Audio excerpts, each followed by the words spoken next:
रियासती काबीना का एक अहम इजलास रियासती वज़ीर आला रेवंत रेड्डी की सदारत में मुनक्किद हुआ, जिसमें कई अहम तरीन फैसले लिए गए। सबसे अहम तरीन फैसला जो सामने आया है, इसमें टीएस की जो पासिंग साबिक में दी गई थी उसको तब्दील करते हुए अब टीजी बना दिया गया है। बिहार हुकूमत ने गैर फितरी तौर पर तेलंगाना गवर्नमेंट की जगह तेलंगाना स्टेट का गलत इस्तेमाल किया था, जिसको अब पूरी तरह मनसूख कर देने का काबीना ने दावा किया है। इस सिलसिले में तेज रफ्तार इकदाम करने का काबीना कमेटी ने फैसला लिया है। इसी तरह कांग्रेस ने अपने इंतखाबी मंशूर में 6 अहम गारंटीज का वादा किया था, जिसमें से खवातीन को मुफ्त आरटीसी बस के सफर की सहूलत और 10 लाख रुपए तक इलाज की सहूलत फराहम कर दी गई थी। आज के काबीना इजलास में मजीद 2 अहम फैसले लिए गए हैं, जिसमें सबसे अहम 500 रुपए में पकवान गैस की सरबराही और 200 यूनिट तक बरखी की मुफ्त सरबराही करने के अहकाम जारी कर दिए गए हैं। इस सिलसिले में जल्द ही मुतल्लिका महकमे जात खदोखाल को खतायत देंगे और स्कीम पर अमल आवरी की शराइत और उसके दायराकार से मुताल्लिक जियो की इजराई अमल में लाएंगे। साथ ही काबीना ने मजीद कई अहम फैसले लिए हैं। रियासती वज़ीर ने बताया कि हम कदम ब कदम आवाम के मफाद में आगे बढ़ रहे हैं और जल्द ही 6 गारंटीज पर मुकम्मल अमल आवरी होगी। वज़ीर आला चाहते हैं कि तेलंगाना के तलबा को म्यारी तालीम, मुलाजमतें और आसूदा हाल जिंदगी फराहम की जाए। इसके लिए कांग्रेस हुकूमत मुमकिन मसाई करेगी।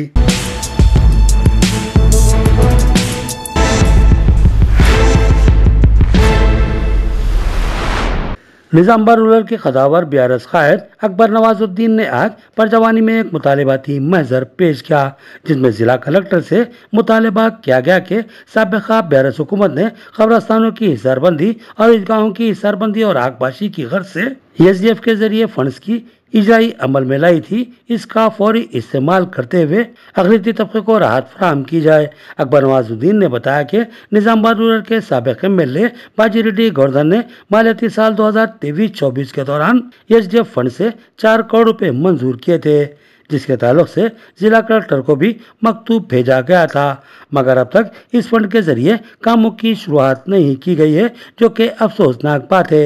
अकबर नवाजुद्दीन ने कहा कि निजामबाद रूरल के कई मौजूदात हैं जहां ईदगाहों और कब्रस्तानों की हिसारबंदी फिल फोर लाजमी है, जिसकी हसासियत को महसूस करते हुए बीआरएस एमएलए बाजी रेड्डी गोवर्धन ने 4 करोड़ रुपए एसडीएफ फंड से मंजूर करवाए थे और जिला कलेक्टर ने भी प्रोसीडिंग जारी कर दी थी। लेकिन अब मुस्लिम वोटों से इख्तिदार पर आने वाली कांग्रेस हुकूमत सबसे पहले मुसलमानों के लिए मुख्तस फंड्स को ही मनसूख करवा रही है, जिससे मुस्लिम अक़लियत पर शदीद असरात मुरत्तिब होंगे। अकबर नवाजुद्दीन ने मुतालबा किया कि फिल फॉर एसडीएफ फंड की इजराई के अहकाम जारी किए जाएं। बासूरत दिगर हल्का असम्बली निजामबाद रूरल के 7 मंडलों के मुसलमान हर मंडल ऑफिस पर धरना मुनज़्ज़म करने पर मजबूर हो जाएंगे। इस मौके पर इनके हमरा एसवामी एमपीटीसी रामनगर, शेख गफ्फार, रज़ाक खान, अफसर खान, शेर खान, वेलपुर राजू, पाशा और दीगर मौजूद थे। आज कलेक्टर साहब को एक रिप्रेजेंटेशन दिए। इससे पहले बीआरएस गवर्नमेंट जो 4 करोड़ रुपए कब्रस्तानों को, ईदगाहों को, पूरे रूरल कॉन्स्टिट्यूंसी 7 मंडल, डिचपल्ली होंदे, मोपाल, निजामबाद मंडल, जकरानपल्ली मंडल, पूरे 7 मंडल वालों को 4 करोड़ रुपए सैंक्शन करने के बाद टीआरएस गवर्नमेंट, अब ये कांग्रेस गवर्नमेंट आने के बाद ये एसडीएफ फंड्स कैंसिल कर दिए बोल रहे। जो गवर्नमेंट ऑथेंटिक एक कलेक्टर प्रोसीडिंग देने के बाद कैसा कैंसिल करते? जो माइनॉरिटीज आज कांग्रेस पार्टी को वोट डालकर जिताने के बाद आज ये फंड्स हमको नहीं आते बोल रहे। आज माइनॉरिटीज बहुत परेशान है, जो करोड़ों रुपए सैंक्शन होने के बाद अब फंड्स नहीं आते बोले तो कैसा?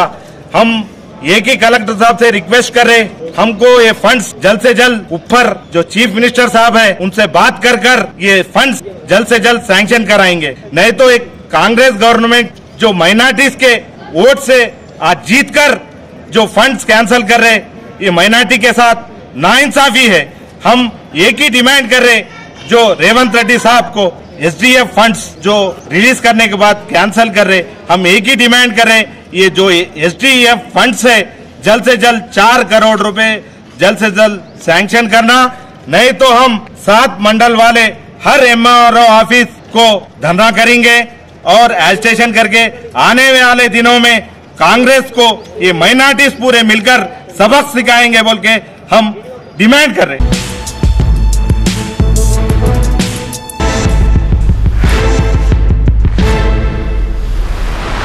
आरमूर चेयरपर्सन पंडित वनिता पवन ने एक बार फिर चेयरपर्सन आरमूर बल्दिया की हैसियत से अपने ओहदे का जायजा ले लिया। मजहबी मंतरों की गूंज में वो अपने चंबर में जायजा की रस्मी कार्रवाई की तकमील कर ली। इस मौके पर इनके शौहर पंडित पवन के अलावा दीगर काउंसलर्स मौजूद थे। 4 जनवरी को आरमूर के 12 काउंसलर्स ने अपनी माविन पार्टियों के साथ चेयरपर्सन आरमूर बल्दिया के खिलाफ तहरीक अदम एतमाद पेश की थी।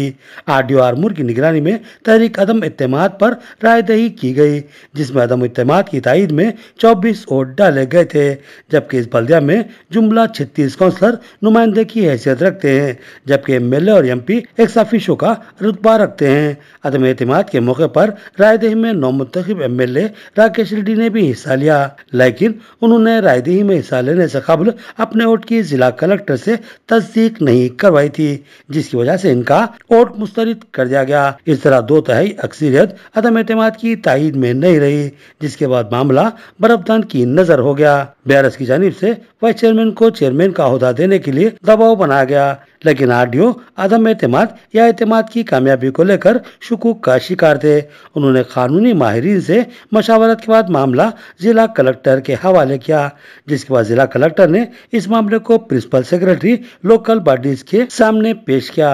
कानूनी माहिरीन की राय के बाद प्रिंसिपल सेक्रेटरी ने चेयरपर्सन पंडित वनिता पवन की बहाली को लाजमी करार दिया और कहा कि तहरीक अदम एतमाद आजादी वोटों के तनासुब में कमी के सबब नाकाम हो चुकी है, लिहाजा हुक्मनामा जारी किया गया कि पंडित वनिता पवन असर-ए-नौ चेयरपर्सन आरमूर बल्दिया के हैसियत से दोबारा जायजा हासिल कर लें। इन अहकामात की मौसूली के बाद आज पंडित वनिता पवन ने अपने शहर और दीगर हामियों के साथ बल्दिया ऑफिस पहुंचकर अपने ओहदे का जायजा हासिल कर लिया।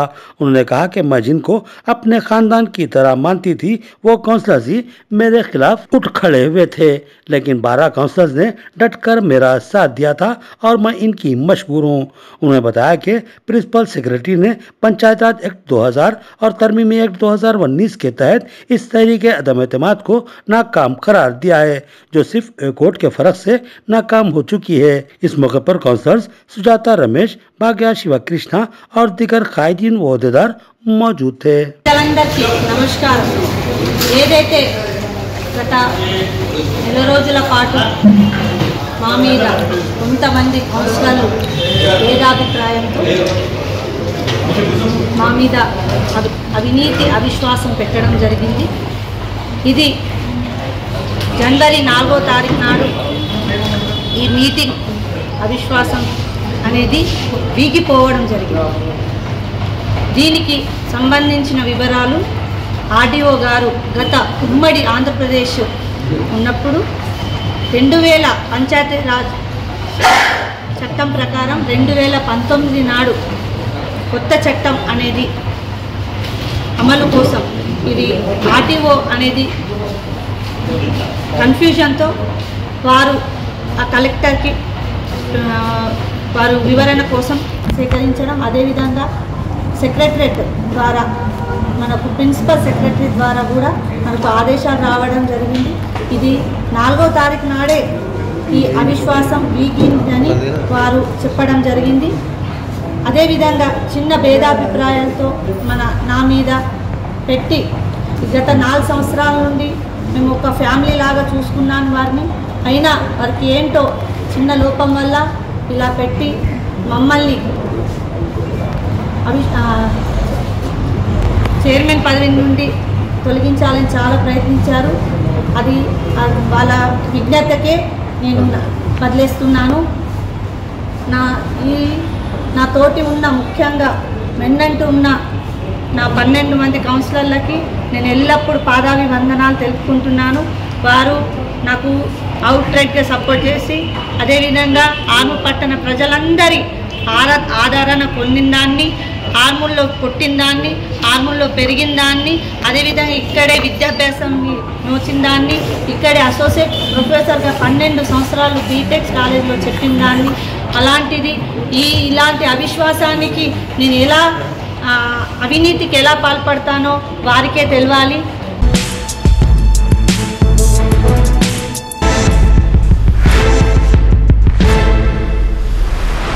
तेलंगाना यूनिवर्सिटी की तलबा तंजीम NSUI की क़यादत में तलबा ने तेलंगाना रजिस्ट्रार प्रोफेसर यादगिरी के चैम्बर का घेराव किया और 2019 से 2024 के दरमियान मेस के बिलों में धांधलियों के मुर्तकिब अहदेदारों के खिलाफ तहकीकात और सख्त कार्रवाई का मुतालबा किया।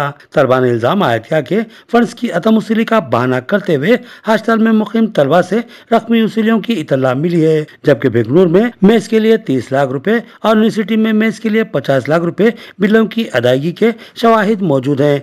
ऐसे में सवाल उठता है कि आखिर ये बिल जब मौसूल हो रहे थे तो फिर वो रकमी वसूलियाँ क्यों और किस लिए की गई हैं? अगर इसमें बदगुमानियाँ हैं तो फिर इसकी जामे तहकीकात इंतहाई लाजमी है। तलबा ने मुतालबा किया कि इस सिलसिले में खुसूसी बाख्तियार कमेटी की तश्कील अमल में लाई जाए। रजिस्ट्रार के अलावा चीफ वार्डन और मेस के इंचार्जों के खिलाफ तहकीकात की जाए और खातियों के खिलाफ सख्त तरीन कार्रवाई की जाए। रजिस्ट्रार ने तलबा को तयक़ुन दिया कि वो इस मामले की बाख्तियार कमेटी के जरिए तहकीकात करवाएंगे और हक़ाइक़ को मंजर आम पर लाएंगे और इस मामले में जो भी खाती पाया जाएगा इसके खिलाफ कार्रवाई की जाएगी।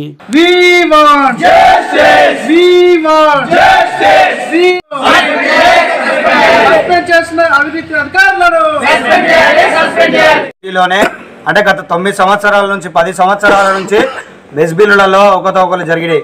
మరీ ముఖ్యంగా ఓల్డ్ బాయ్స్ హాస్టల్లో వీళ్ళేదో ఫ్రాడ్ చేసి అదే విధంగా మెస్ బిల్లులు ఏవైతున్నాయో వాళ్ళు తప్పిదాలు కప్పి పెడదామని ఒక కమిటీ నిజ నిర్ధారణ కమిటీ అనేసి ఆ కమిటీని అంటే ఒక ప్రలోభాలకు లోను తీసుకునే విధంగా యూనివర్సిటీ వ్యవస్థలో ఉన్నటువంటి ఎవరైతే chief warden care taker register గారిని అదేవిధంగా ఎవరైతే ప్రిన్సిపాల్ ఇంకోటి ముఖ్యంగా మనం చూసుకున్నట్లయితే తెలంగాణ విశ్వవిద్యాలయంలో ఓల్డ్ హాస్టల్ ఉంది, న్యూ హాస్టల్ ఉంది, గర్ల్స్ హాస్టల్ ఉంది।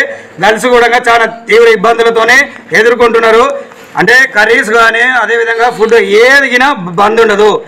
ఓన్లీ హాస్టల్స్ అంటే అన్నసత్రంలాగా మారిన దుస్థితి తెలంగాణ విశ్వవిద్యాలయంలో పడుతుంది। కాబట్టి తక్షణమే రిజిస్టర్ గారిని అదేవిధంగా చీఫ్ వార్డెన్ని కేర్ టేకర్ని తక్షణమే తొలగించాలి। ఈ బిల్లులు అనేటివి అవకతవకలు జరిగినాయి। ఓరు అంటే మేము చేసినామంటే అంటే అంతకుముందుకు నేను లేకున్నా ఇంతకుముందుకు నేను లేకున్నానే ఒక మేడం ఉన్నది, ఆ మేడం లేదు, సార్ వచ్చిన సారం పోయి మేడ వచ్చిన ఇవి ఏవైతే ఉన్నాయో ఈ తప్పు అనేటివి కప్పి పెట్టడానికి చూస్తారు। కాబట్టి తెలంగాణ విశ్వవిద్యాలయంలో వెంటనే వాళ్ళని తొలగించాలి। దాంతోపాటు నిర్ధారణ కమిటీ అనేది తక్షణమే ఇప్పుడే వాళ్ళని సస్పెండ్ చేయాలని మేము డిమాండ్ చేస్తున్నాము। ఏదైతే నెలకు 1500 రూపాయల వరకు మెస్ ఛార్జీలు ఏదైతే పడేది ఉంటుందో దానికన్నా అదనంగా విద్యార్థుల పైన 2700 వరకు అంటే 1200 రూపాయలు ఒక్క విద్యార్థి మీద ఇవాళ హాస్టల్ విద్యార్థుల మీద తెలంగాణ యూనివర్సిటీలో ఉన్న ఓల్డ్ హాస్టల్ కావచ్చు, కొత్త హాస్టల్ కావచ్చు, గర్ల్స్ హాస్టల్ కావచ్చు, ఈ ఒక్కొక్క విద్యార్థి మీద 1200 రూపాయలు అధికంగా భారం పడుతుంది। ఈ భారం ఎందుకు పడుతుందని చెప్పి విద్యార్థులు ఆలోచిస్తుంటే అందులో తెలిసిన అంశం ఏంటంటే విద్యార్థులకు ఏదైతే తెలంగాణ యూనివర్సిటీ హాస్టళ్లలో అవినీతి జరుగుతుందనేది స్పష్టమైంది। అవినీతి జరిగిందనే ఉద్దేశంతో విద్యార్థులంతా ఈరోజు రిజిస్టర్ కార్యాలయంలోకి వచ్చి ఏదైతే అవినీతి ఏ విధంగా జరిగిందనేది కూడా రిజిస్టర్లకు కూడా వాళ్ళు చెప్పడం జరిగింది।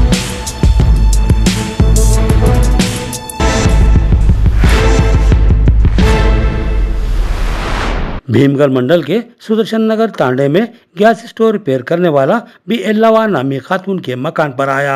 खातून ने स्टोर रिपेयर करने की गर्ज से उसको मकान के अंदर बुला लिया। रिपेयर करने के दौरान खातून कुछ देर के लिए वहां से हटी और इसी दौरान गैस स्टोर रिपेयर करने वाले शख्स ने घर में मौजूद 4 तोले के तराई जेवरात का सुरखा कर लिया। इस शख्स के चले जाने के बाद खातून को चोरी का इल्म हुआ।